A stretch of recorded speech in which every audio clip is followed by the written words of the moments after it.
Hi everyone, I'm Michael Bruce, CMO at AgentMoves, and welcome to our Good to Great series. We're all about sharing amazing stories of top realtors and how they got there so we can help make more realtors great. So let's jump in today with our guest. Meet Stephanie Barrett. Hey Stephanie. How are you? All right, real good, thank you. As you know, if you've watched a few of these, I love talking to agents first about something unrelated to real estate and some really cool things about Stephanie. She's run three full marathons, and I've told her I have the utmost respect for anyone that can train and run half marathons, never mind full marathons. And she and her husband own a martial arts school, which is really cool. I didn't tell her that I'd actually done a bunch of training 30 years ago in Shorin-ryu and then little Krav Maga with my son, and I didn't know why am I paying for him to choke me and in these classes every twice a week. But anyway, it was a great time. But tell us about it. Tell us about the marathons, the fitness, Yep, and then we'll bridge into real estate. absolutely.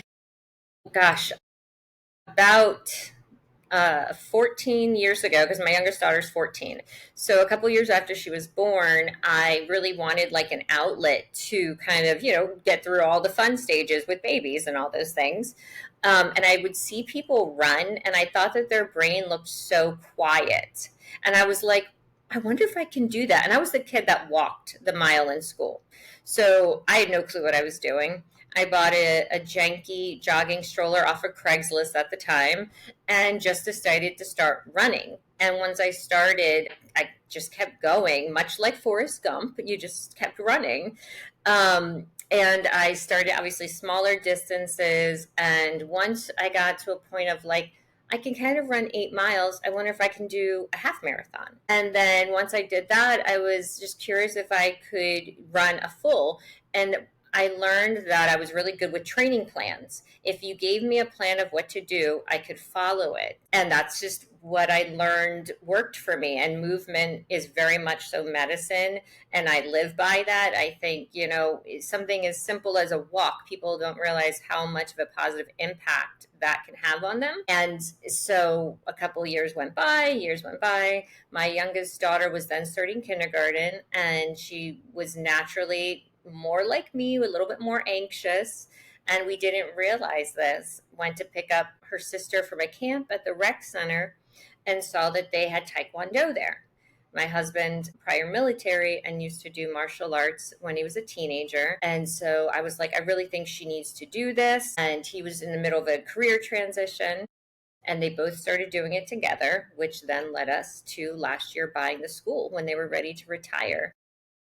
Wow, wow. What a Yep. great story. And the training part to it, I think, is fascinating. I didn't think about that. As to train for a full marathon, if people haven't done it, it is a very systematic, right? Mm-hmm. Like a process, which I can see relating, Yep. in your mind to whatever you were going to do, after Yep. that, but probably a big change for you. It was 100% a change because at that point I worked from home for 15 years in a totally different industry. And now I understand the correlation of that hyper focus, that motivation, that very distinct plan that's laid out and how things need to go. So I could help. Our youngest daughter is almost a second degree black belt in Taekwondo. So I could help her in a way that other people maybe couldn't help their kid because I had that fitness experience. And that's kind of like my contribution to the school is I do the cardio conditioning, the strength conditioning classes with them, and I enjoy that. It allows me to go back into something that I really like find joy in, encourage the kids, encourage the adults doing it in a way that's much different from the martial arts side of it. I believe anyone's capable of anything, but you have to put in the work to do that. Yeah, yeah, beautiful. So now, how do you get into real estate? Tell us a story. Yeah. Well, much like other people, COVID came. My husband, for where he worked locally, never went back to the office. So he's been home 5 years now from there. And my kids were much older. They were around 10, 11, gosh, I guess about 10, 11 years old was my youngest. Our oldest was about 16, 17. And when you are blessed on the young side with your first child, I wanted to bet on myself. I was in a different position where I could try to do something different and not have to worry the same way if it was a little slow, like you would if they're, babies. That's a very different stages. So I got the wild idea of, well, I could always sell people really well. And I wanted something that I could build from the ground up myself. And I was like, let's give it a shot. Let's see what happens. The worst that happens is I've got to go back to, a regular job, and got licensed in summer of 21. And here we are 4 years later. And I've done decent and well for myself through various different markets, especially, like we're all seeing right now in Southwest Florida. And I don't know, it gives me a different way of connecting with people. And also I can incorporate like my other things I enjoy. I've always kind of done different things in the community, and this allows me to continue to do that and also learn more about it as well, right? We don't always know everything about where we live, and especially here, we are such a large area. There's always something. Yeah, yeah. So tell us about, so you make the decision, you jump in, all in, get your license. What do you start doing? How do you start getting business? Are you going, dealing with like your sphere, you're obviously you don't have any past Yep. customers yet at that time, Yep. not really a database. So how do you get started, making connections?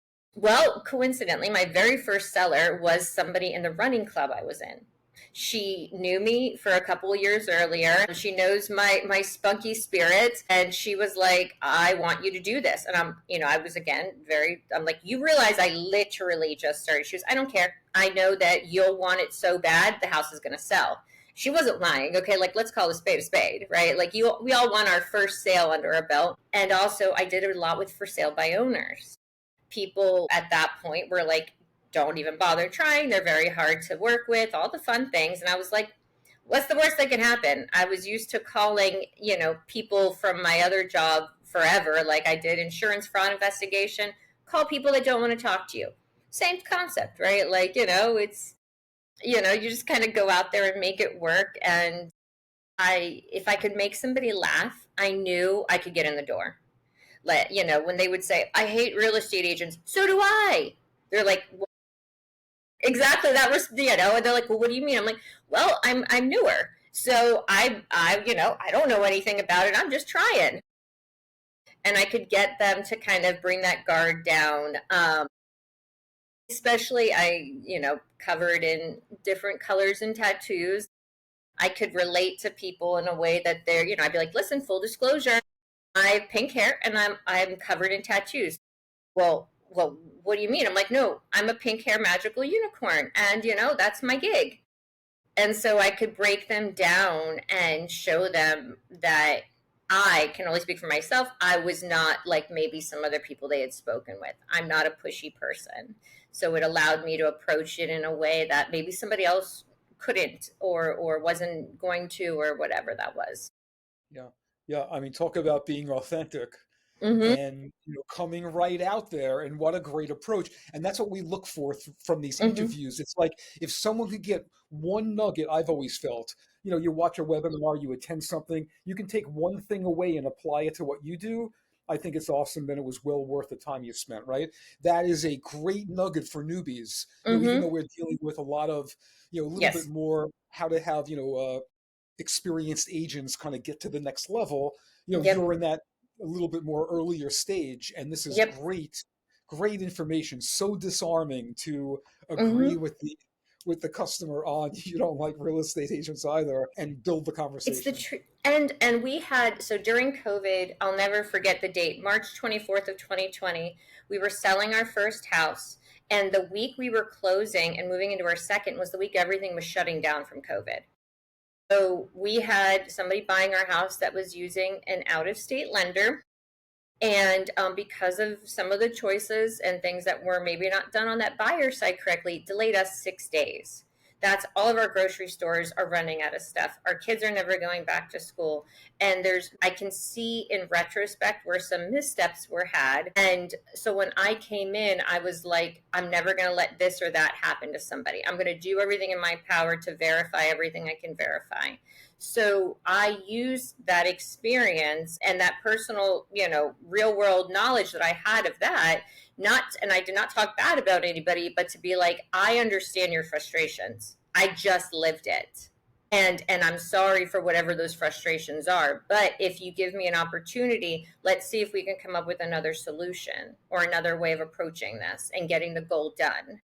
And I think if people come in with authenticity, not perfection, but authenticity, and say, I may not have this answer right now, but let me see what I can find out, we get farther. 100%. I mean, in any business, I find no one expects you to know everything. And they appreciate it more when you're honest and say, hey, no, I don't know that, but I'll get you the answer in the next 24 hours or whatever it might Yep. be. And then you Yep. follow up. I find really brings way more credibility than, Hmm. others that have to come off feeling like they need to know everything. Yep. Right? Yep. So tell me about now you move from, okay, you get that first sale under your belt, and Hmm. now you're looking to get going, okay? How do you Yep. start generating again from this new first year? Where does it come from? I love the running club. We talk to a lot of agents to find their niche. Is Hmm. the first place is like a hobby, like something that you love doing. Yep. It's natural. And then Yep. how do you build from there? So I, within my first few months, so that was 21, I got licensed. So early 2022, I right away at the brokerage I was at that time, I went to a conference, even though I had no clue what I was going to, no idea.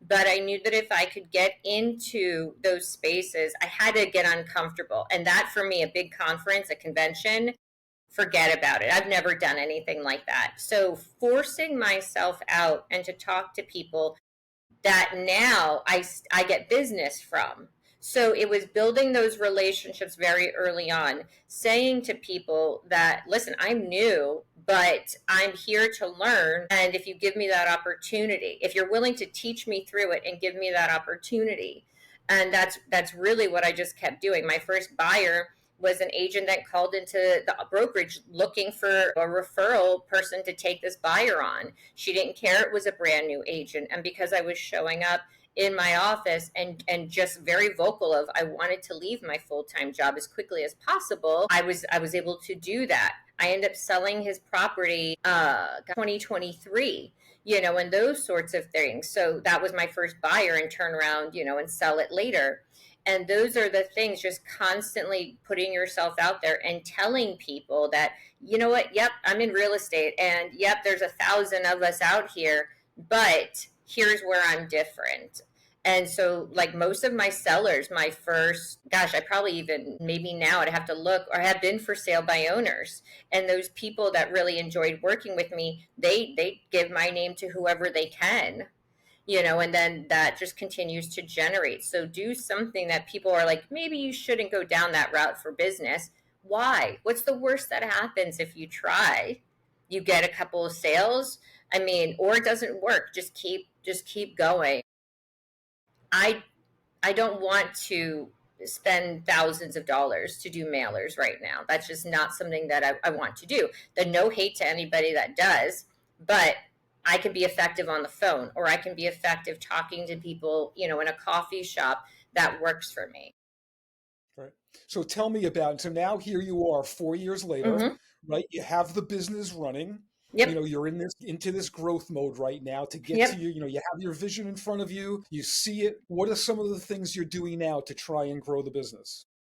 I continuously do. I still make calls to the for sale by owners and expireds because, right, there's always a bucket there. As far as buyers, whether it's through referral base or buyers that were in the pipeline before that are still working, I'm looking to do a VA buyer seminar because my husband's a veteran, so I want to do that for what's coming up for us, which is considered season, September, October. So planning that now and trying to get ahead of any of what will be the incoming buyers. Sellers, I still have plenty of those, and keeping those in the pipeline. But getting buyers to rock and roll is, I think, a focus for all of us, a little bit more right now. And just making it known, getting together with lender partners or people that, maybe vendors that I've provided business to, and really being like, hey, don't forget about me. What can I provide for you? What can I do for you? And just keeping those relationships going. Excellent, excellent. And this is important again because again, you didn't have a book of business Yeah. that you came into this No. with. Your sphere were certainly just friends, and you weren't Yep. in a business to build a three, four, 500 No. database of names of people you might have met. So now that you're into it and you see it working and you have the martial arts Hmm. school, what else do you do in the community? I find, Yes. agents that really do get involved in the community. I have Yep. one couple of agents that like they always wear their name tag and says real Yep. estate agent anywhere, Yep. supermarket, gas station, and like it's worked for them. Hmm. What are you doing locally now within the community? So, well, one, I try to sponsor because we run out of the rec center. So I try to sponsor events through there so that, they know, like, and trust me over there. And I'm always able to do that. My logo is trademarked and that's on my vehicle as well. So with my QR code Okay, and very cool. everything. Oh, Yep, very there cool. we go. I think you're coming back. Yeah, Anything with my daughter's school, I try to sponsor and provide things for that as well. We also have, since the self-defense side of the school, if people ask us to do, a demo or something for that, try to just constantly be forward facing. beautiful, lovely. So I'll give you one more. Tell us what now, as you're in this again, you're only a couple of years in. What would you not do again? What's something that didn't work for you as you were trying to pass that on to someone? I would say one, it's almost cliche, but find one or two things to start with. I'm a bit of a squirrel, so I always want to, like, have ideas. But what happens is you overwhelm yourself. So for me, I would not try to do four different things at once. I would really sit back and focus on what is something I enjoy. Understand that lead generation can look different for everybody. There are so many ways, and really dig into those things without worrying about what somebody else is saying about them. Like, if I really enjoy walking at the park, why can't that be considered lead gen? I have a tendency to be too literal. So for me, when I hear that, I'm like, well, that's not doing anything. Are you talking to people? Are you engaging? Are you those things, right? So give myself more grace with that, because again, I tried to do four or five different things, and instead of focusing on the one or two that are working, it's getting clouded. So that would be big for me. And also understand that not every lead is a good lead. Don't let yourself be beaten down by people that are not going to work for you. Great advice. Great advice. Love that. I'm going to end it here. Tell us about social media because what we want to do is Yes. have people follow you on social and follow Agent Moves as well. So Yes. let us know, how do we follow you on social media? So I am on Instagram as Inked Agent Southwest Florida, but at SWFL. You can find me there. Facebook, as I'm also there. I have my Realtor page, Stephanie Barrett Realtor, or again, you'll find me Stephanie Barrett. I think it's at Inked Agent on Facebook as well. They make you change them for one or the other. It's all over, but very there. You'll find the hair. Okay, great. Inked Agent is great. Again, Yep. something to really, have you stand out and recognize you by. I bet you never thought you'd be promoting this when you got the tattoos back in the day, No. that it would be so much a part of who you are. Yep. I think it's fabulous. So please follow Stephanie. And Yes. anyone needs any help in that Fort Myers, Florida, I don't know if we mentioned that area. Mm-hmm. Referrals, of course, would always be Yep. lovely. And follow Agent Moose. Please subscribe to us on our YouTube channel and follow us as well. And until next time, Stephanie, thank you so much for the time. Thank you so much. Have a great one. You too.